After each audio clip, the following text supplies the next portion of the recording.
Hello everybody and welcome back to Red Eagle Politics. Make sure you guys like this video down below and subscribe to the channel if you are new.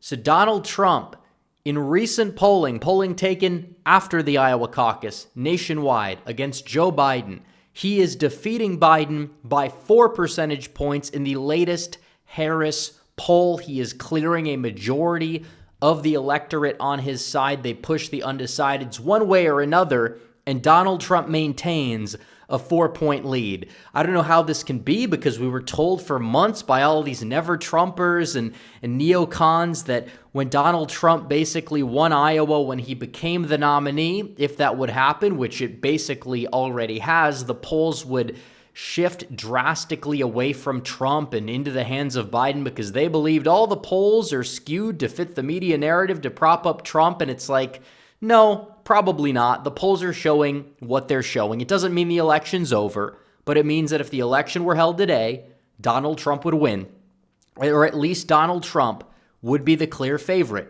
And he is the clear favorite, and it makes sense for various reasons because Biden's unpopular.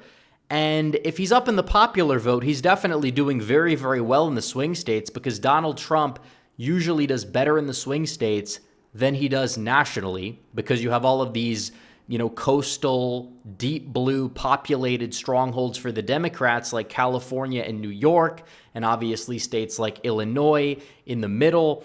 And yes, Donald Trump is doing better in those places compared to 2020 in every poll that we've seen, but he's also doing very well in the swing states that will dictate the 2024 presidential election. And Donald Trump never led. He never led even like a single poll in the popular vote against Biden leading up to the 2020 election. Maybe a handful here and there, but they were extreme outliers and they weren't conducted like leading up to the election. Biden led the aggregate by 7 points, and I think the 538 aggregate, he led it by 8 points on the eve of the election. But still, it was decided by 20-some thousand votes going one way or another across 3 contested swing states in a global pandemic where Biden basically had everybody covering for him. His favorable rating was like 51, 52% nationwide. That's in the gutter. He can't hide from that anymore. And Donald Trump, people want his presidency back. So we're going to dive into this. We're also going to be talking about certain swing states and how easy the path is for Donald Trump, but he just needs to go out there and get it done. And if he's able to do so, the presidency is his for the taking. But first, I have to tell you guys about our very good friends over at Patriot Gold, because gold has soared past $2,000 an ounce. Wars in Israel and Ukraine and rate cuts on the table are fueling gold's meteoric rise. CEOs of JP Morgan and BlackRock pointed out similarities to the 70s where we had the Iran hostage crisis, war in the Middle East, and stagflation, and gold went from $158 in 1974 to $850 an ounce in 1980. Meanwhile, our national debt is skyrocketing.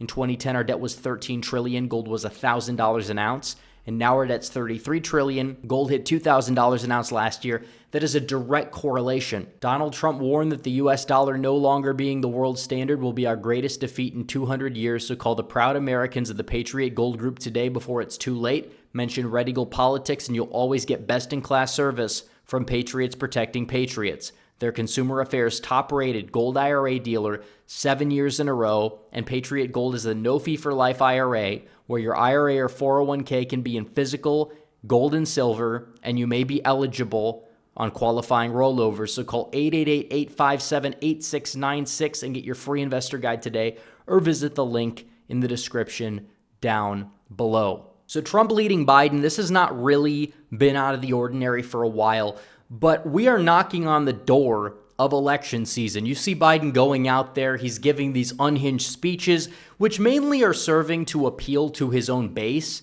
because he knows that that's the only saving grace he possibly can have because he's losing Democrats. Democrats are disillusioned with the current state of affairs. They are, and this is a national election. This is a high turnout election, or it should be compared to the midterms where the strategy is going to have to be a little bit different. And if you're Biden, you're going to need to get more approval from those who should be voting for you. And he's aware of that. His campaign staff is aware of that. And he goes out there, he makes a fool of himself, and he loses support. In the Economist poll that was released, that even shows Biden leading by 1 in the popular vote, which still means Trump wins, by the way, Donald Trump is leading among independent voters by 10 percentage points, which we've heard about Donald Trump being the candidate that is like poison to the independent voters. But you look at the polls and they poll Nikki Haley against Biden. She's doing worse now, which wasn't the case before. They polled DeSantis against Biden. DeSantis is not doing well either. And it shows that Democrats who may initially have, in theory, a couple years ago wanted Trump, Trump's the strongest Republican. And they know it, especially because he has the appeal to certain voters across the swing states. We look at this map right here. This election is won in the Rust Belt and some swing states in the Sun Belt.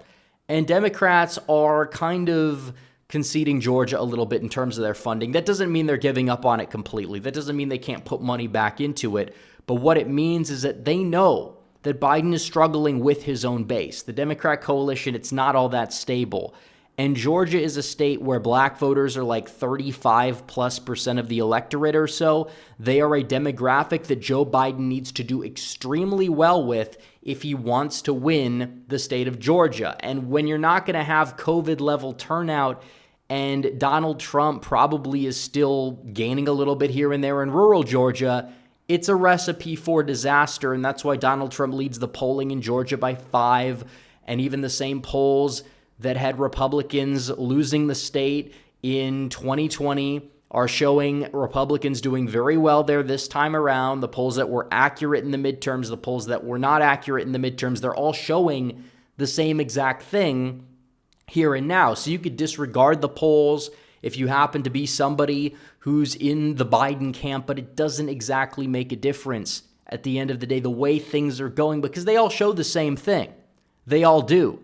And it doesn't seem like we're really going to get a conviction before Election Day at this point. Maybe you'll get one in New York, but there's really no jail time involved with that case. And that case is so bogus and politically charged that, honestly, if anything, it's just going to help Trump. It's going to serve as fuel to Donald Trump's base more so than it is swaying independents away from Donald Trump, because Donald Trump has already been convicted in the court of public opinion if you believe he's guilty.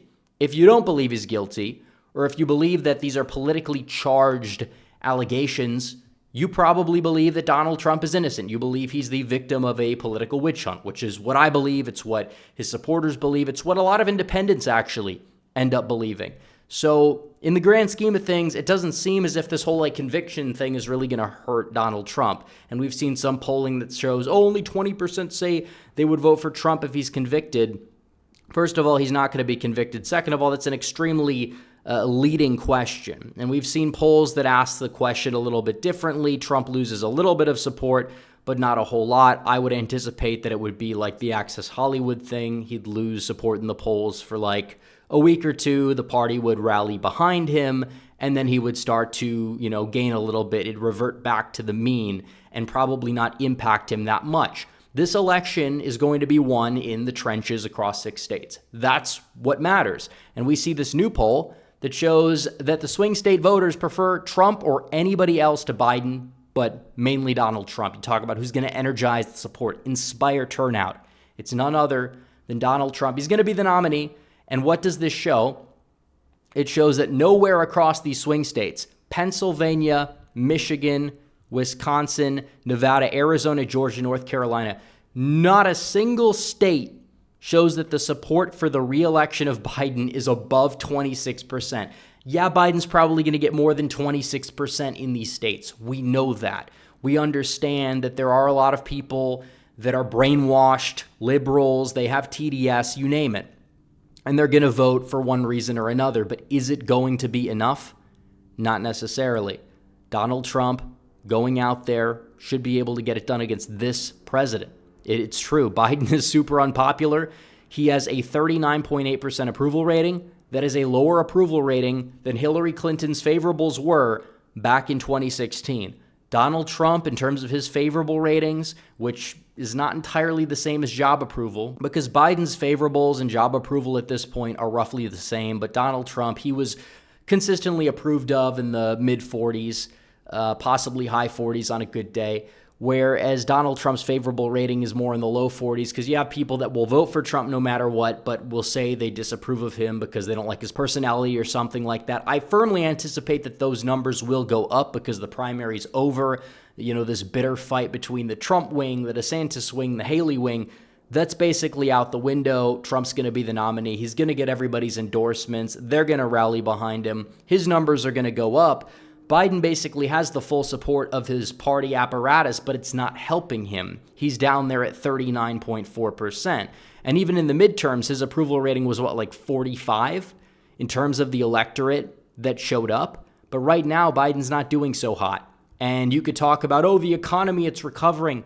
The voters don't see it that way, which is a big problem. And the more he touts a recovery, the more out of touch he seems. The border's a massive issue.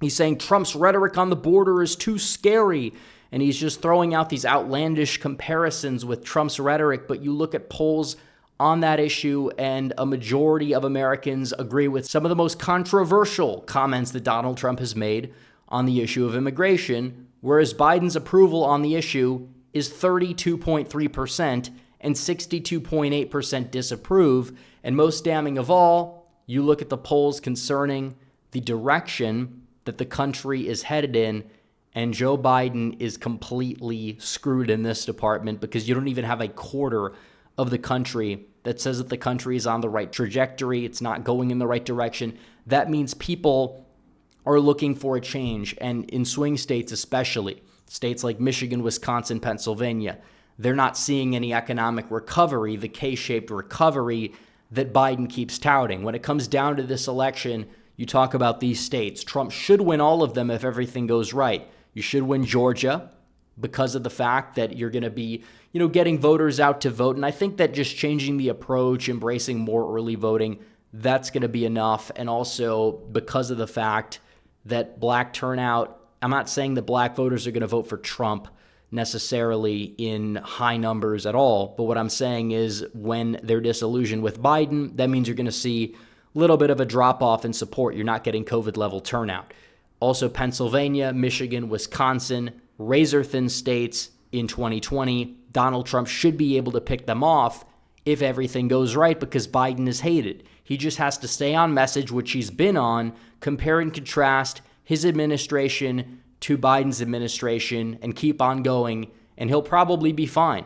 And in regards to Arizona and Nevada, he got the endorsement today of Joe Lombardo, who I have problems with. He's kind of like one of these moderate Republicans or whatever, but still, he's a popular governor. Having him in your corner, at least endorsing you, is something that's very good, especially this early in the primary, ahead of not just the Nevada caucus, which will be taking place in early February, but also ahead of the general election where Nevada, it's not like necessarily a must-win state, but I think it's up there. I really do, because if you get Pennsylvania, Wisconsin, you don't get Georgia or Arizona, you need Nevada. And I think at the end of the day, he can get Nevada. I think he will get Nevada. And then there's Arizona, which again, it's close. You talk about the third-party candidates being on the ballot. If Trump is able to hold his 48, 49% of the state that's going to be with him no matter what, he should have no problem winning. Possibly he takes Kerry Lake to the Senate with him in the state of Arizona. So I'm not saying this is like the prediction or whatever, but I'm saying these swing states, they're winnable.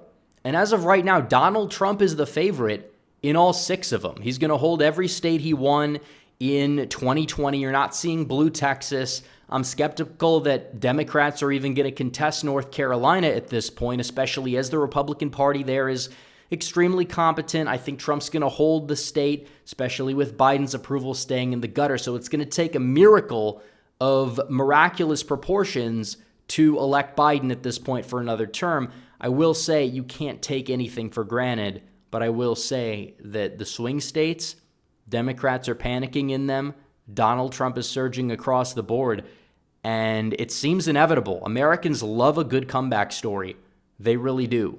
Will that be enough to get Donald Trump back in the White House? We'll have to see. But as of right now, Donald Trump is the clear 2024 favorite. So anyways, guys, thanks for watching this video. Like this video down below, comment down below, subscribe to the channel, hit the bell for notifications so you never miss another video. Follow me on social media. The links are all in the description down below, and I will see you all in the next one. Red Eagle, out.